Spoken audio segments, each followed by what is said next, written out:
terms of splitting the energy, you are basically going to take the energy that's in your orbit or just in the center line of the body, and as you breathe, you're going to be aware of just the general lines down through the arms to the palms and the fingers. And right after you do your palpation, chakra diagnosis, if you feel that something is thick, you can basically start by gradually dog paddling through the person's aura very slowly. Don't just do it for the motion of it. Instead, actually feel. Remove thickness. Remove anything that feels like obstructions that are floating in the aura. Cords, you can cut through them too. If something feels like it's a string and it's just stuck on the person, cut through it mentally. You know, have a mental sharpness that cuts across that and frees the person from it.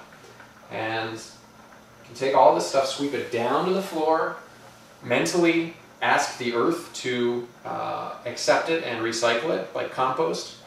Just take all that thickness and drive it into the ground 3 feet deep or more, ask the earth to accept it, and after you've done the gentle dog paddling of the whole aura, including above the crown, all the way down, all around the body, then you can feel the individual chakras. If something feels depleted, you just allow energy, as you continue your slow, deep breathing, to flow down your arms and into the depleted center.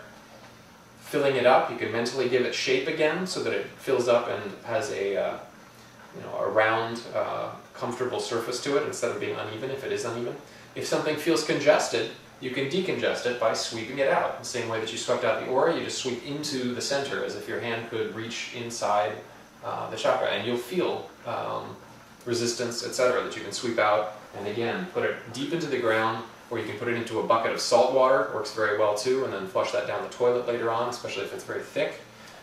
If somebody has serious disease, don't work on them to begin with until you're more used to working on just everyday stuff on people. It's important that you develop your sensitivities before you dive into trying to help somebody who's really messed up.